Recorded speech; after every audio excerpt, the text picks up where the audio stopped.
All right. Hey, everyone. I'm here with Jeremy Pope, the Pope of Loans. Hey, Jeremy. Hi, everybody. Hi. So, Jeremy, one of the things I wanted to talk to you about today is a lot of the buyers are talking, they haven't bought a house in a while, and they're Right, saying, well, don't we need to put 20% down? And then after they talk to you, they've all of a sudden changed their mind. So, right. can you like help us understand? I Sure, know I know why they wanted to put 20% down before, but like why is it not needed now? sure. The rules have always, that's kind of an old school way of thinking. I Right. have to have 20% down or I shouldn't buy a house. What you have to remember, and my grandparents gave me the same advice. Or But what I had to, 50% down or 100% down. right, like, Right. well, if you can't pay cash, then don't buy it. Like, come on. Right. No, I mean, nobody would own homes. It'd be terrible, It would right? be terrible for It would us be for terrible. sure. What would we do all day? I don't know. Um, but I love my grandparents to death. I got the same advice, but what I had to politely remind my grandfather was, well, Grandpa, how much did you pay for your first house? Mhm. Oh, $22,000. Okay. Right. Well, 20% of 22,000 is 4,400. Okay. Now, not discounting that amount of money, but what we're talking about now is people buying 200, 300, 400, $500,000 Right. houses. That 20% is now 40,000, 50,000, 60,000. Yeah. 60,000, 80,000, 100,000. It's a lot. So Well, it's also the huge. interest rates like back then they were double digits, weren't they? I Yeah, mean, yes, yes. I remember my mom, I think my mom's first house in the 80s was like 18% or 16% or something like that. Yeah, I've had customers, and actually my mother told me this too. She celebrated the day that she broke into single digits, meaning I think she did a refi in the 80s or 90s and was at a 9.5, and she was popping wine and champagne. And I mean, Wow. looking at where we are now versus that, if you're partying at 9.5, what are you doing now? I don't know. Right. They're in the twos for a lot of people, That's and that's on a crazy. 30-year fixed. It's wild, wild. So I think where the concept comes from is the money from the bank was expensive then. So Hmm. go find every dollar you can because my Right. money's expensive. But now it's cheap, and the rules have changed about what the requirements are. There's Okay. some there's some mortgage insurance companies that have come out and said, you know what, we'll insure the loan. You just got to kind of there's some ways to work that so that we can get people in more homes. And With a the big thing, lesser down payment, it'll still, okay. yeah. And the big thing is for the people that are always are looking at that 20% down is they hate mortgage insurance, right? Right. That's always why they're doing this. That's the driving force. But I there's agree some with new, them. I don't, mortgage insurance is like us, the homeowner paying the bank to say that we are going to pay our loan. I already right, know I'm going to pay it. I right, don't need to insure you for it. right, Not you, right. but you know. If I could change all that, I would. That's our government doing that, so We'll we sign the got to deal with it. petition. Just Yeah, we'll have it right, go right. around. Let's start the petition. Um, but there's been some mortgage insurance companies that have come out and said we realize that people don't have the 20%, or if they do, it might not even make sense to do it. Well, So what? financially, with the interest rates so low, it doesn't make sense to It spend doesn't. all your cash because you It can, doesn't. that's just like, then you won't have any cash, but it's not really going really towards anything because the money is so cheap. Like It you is. could make more money doing something like buying it, take that money and buy an investment property Right. or something Right. like that, or put it somewhere else, or Exactly. go on It's vacation if you can, if we there. can You relieve. go. There you Yeah. go.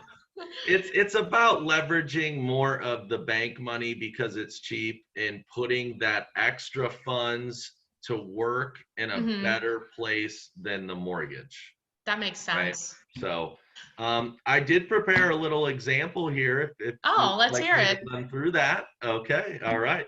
So I'm going to use a purchase price of 300,000. Okay, Okay. 20% down is 60,000. Okay. So meaning in this scenario, the customer would need a loan for 240,000. Right. Okay. Now, 300,000 minus 60. So the loan would be yes, 240. Yep. That's always, yeah, purchase price minus what the customer puts into the mix, and the difference is what they need us for, Yeah, the bank, got it. right? Now they could have a payment of, I used a 2.5% 30-year interest rate. Not everybody's going to qualify for that, but that's a good gauge right now. Not all Okay. banks are there, but we are. And, Okay. so the principal and interest on that, let's remove the taxes and the insurance from this because, well, that just kind of muddies things. Keep Right. it simple. Principal and interest on something like that would be $950 a month. Wow. Okay. Yeah. Okay. Not bad at all, right? No, That's that's a terrific. 240 loan, 2.5% 30-year fixed rate. Okay. No mortgage insurance, 950 principal and interest. Okay. So you could do that. That's fine. But what I try to show is a different way to think about it. And at the end of the day, the customer is going to make the decision. But if we're not giving them the options and being the professional, giving them the advice, I don't know what we're doing anymore. Well, and right? everybody's situation is a little bit different, so it depends. Right. Okay. Exactly. So suppose you did that, or you had an opportunity to buy that same $300,000 house, Mm-hmm. and you brought 5% down. Okay. So instead of 60,000 down, you brought 15. Okay. Okay. And then there's mortgage insurance companies that say, if you have good credit, we'll let you give us a one-time premium, meaning give us, I used 1% of the loan amount, which in this scenario, the loan amount's 285. Okay. 300 minus the $15,000 down payment, 285. Okay. Mm-hmm. So in this scenario, if you brought an extra $2,850 to closing, you could get rid of your mortgage insurance forever. You never have to pay it again. It's gone. Okay. So in this scenario, you're bringing 15,000 down payment plus another 2,850 to get rid of your mortgage insurance. We're at 17,850. Okay. And essentially you're keeping your other 42,000-ish. Yes. Yes. Okay. What you're doing in this situation is your principal and interest payment would now be 1,125, not 950. Okay. Because you're borrowing more money. Okay. You're borrowing Right. 240 to But that's still really low. exactly. It's Crazy. $150, right? That's my Yeah, math. 175. Okay. 175. I was close. I need to You're get my right. calculator out. You didn't have your Okay. calculator. I know. So basically, this is in this scenario, you can keep $42,000 in the bank. I'm going to And get you my only- calculator out now. So if I was paying $175 a month more, instead of spending my 42,000, that would take me like 20, that's like, I mean, it's 20 years worth of, 20 years. yeah. Right. Like I would rather keep my money than not. Right. Yeah. Right. Because I'm not going to What- live there for 20 years. No, you're definitely not. So if I said to you, I'll give you a $42,000 loan and you only have to give me $175 a month, I think anybody would jump at that. Right. That's cheap money, Yeah. right? Right. What a lot of people where sometimes I will take this with them is where taking that $42,000 and doing something else with it. What could you do with it, right? You're essentially throwing that, if you did the full 20%, you're throwing that at an interest rate of 2.5%. You're throwing money at cheap money, and it's not doing much for you. Right. Right. It doesn't do much at all. Right. So if you kept that 42,000, historically, now I'm not an investment guy. I have an investment or a finance degree from UC, and I do some of that on the side, but I'm just talking historically. Okay. All right. Not offering trading advice here. Disclaimer.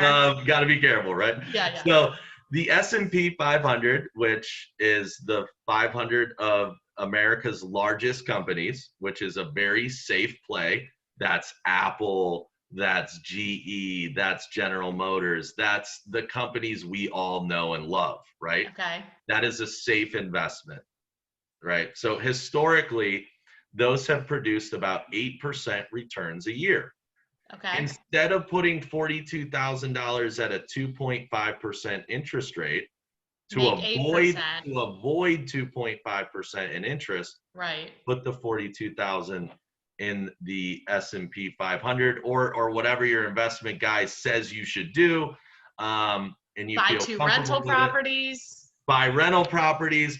Yes, take them. Just do anything other than put it on the mortgage or go to the boat and put it all Well, on I the think too, anything. like we walked through an example before that it was like, okay, if you could now, if you before were paying 5.5% interest at $250,000 loan, now with even just 3%, you can afford like 325. But not only that, you're paying down the principal exponentially faster. So like over 5 years, you're paying it down, not double, but it's like really pretty close to double Right. down. So it's like, yeah, why you're already paying it down so quickly Sure, because the sure. interest rate is low. Whereas before, putting 20% down made more sense. Right, because You the know. rates were so much higher. But that Right. was also more possible because the home prices were also not as high. So you've Yeah, got well, a that's lot kind of of things with relative it. though, right? Like Sure, they were sure, also making less, sure. but Very true. yeah. Very true. I guess the easiest way that people can wrap their head around that 42,000 and what that money should cost them Mm-hmm. is, think about a car loan. I mean, unfortunately, that's how expensive vehicles are nowadays. It's Yeah, crazy, right? 40 it's to 50 crazy. grand. Right. Imagine if you walked into a car dealer and they said, you can have that $42,000 car on a $42,000 loan and it's $175 a month. People would be jumping out of their seats They for would that. love it. They would love it. Instead, that $42,000 car is now going to cost you $500, $600, $700 a month. Right. So as you can see, it's just not a good place to allocate the funds.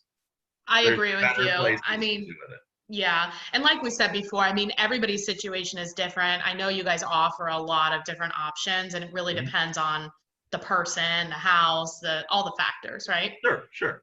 Yeah. Yes, this was just an example of a 5% down, bring a little bit extra money and get rid of your mortgage insurance so you don't have it anymore. That's called a Mm-hmm. single premium mortgage insurance buyout. I know it's long, That is but long. it's just a one-time thing. You pay once and it's And done. then you're done. Yes. If you don't have the extra funds on top of the down payment, you can do monthly mortgage insurance on a conventional loan. You don't have to buy out of it. And the benefits of that are, everybody knows about FHA loans and how they have mortgage insurance. Right. Theirs never goes away unless you refi off of it. Uh-huh. If you did choose a monthly mortgage insurance option instead of buying out of it, you'll pay it for a little while, but you won't pay it forever. It will go away. So there are benefits to that. Does it too. go away based on the equity you have in the home, or how does it go away? Yes, By equity? yes. Okay. Automatically, Yeah, because you're paying down so much principal, you gain equity quick. right. Okay. The second you hit 78% loan to value, it's going to automatically go away. You don't have to do anything. Okay. Once it hits 80%, you can request for it to go away. Okay. But at 78, it will automatically happen. Got it. Okay, cool. Well, a lot of people aren't great at math, so I would encourage them to call you, Sure. walk through all the options that are available based on their specific situation, and then you'll walk through the math with them Absolutely. and kind of make it a lot easier to understand their specific situation. So there is also something that is, I just want to kind of talk generally about these mortgage insurance, conventional loan options. We talked about the 5%. Mm-hmm. In certain situations, first-time home buyers, which does not mean that you've never owned a home before. That's not the definition of a first-time home buyer in the mortgage world. It is in reality. It is, right. In reality, it is. By definition, it actually is. If you have not owned real estate in the last 3 years, you are a first-time home buyer. Yes. Wow, that's awesome. We have a program that has you can put 3% down and still buy out of your mortgage insurance. Wow. You have to be a first-time home buyer for that. And then there's 5% down. There's no restrictions. You could own a home right now and do this. Okay. So 5% down, monthly mortgage insurance, or bring extra to buy out. You can do 10% down, the same thing. 15% down, the same thing, and then the 20%, the mortgage insurance is no longer even a topic of discussion. The 3% is going to be more expensive in monthly mortgage insurance or to buy out. Sure, it's more risky according to the bank. Yes. Yeah, that makes sense. It just reduces as you put more skin in the game, and your skin in the game is your down payment. That makes sense. And like we said, I mean, you just have to look at all the options and see what makes sense. It's not always more down makes more sense. And quite frankly, based on all the buyers that we've worked with, it really doesn't make sense at all for them to put the most amount of money down. It's been making more sense for them to keep their money, cash. It is really amazing the number of people that I get calls from that say I want to put 20% down, and then 30 minutes later I'm sending out disclosures that show 5% down. Right, exactly. It really is. You know, you need to always look at numbers because it removes the emotion. When you mix emotion and finances, bad decisions. Never good. Right. So just look at the numbers. I'd be happy to do that for anybody, and give them, you know, things to think about that they didn't even really probably know even existed. That's the whole idea. Let me give you an idea that you've probably never thought of, and you take it from there. It's your call. Let's just talk about it. Well, as always, I appreciate you coming on and educating us. Thank you so much. No problem. It's a pleasure. I have fun. Have a great rest of the day. Thank you.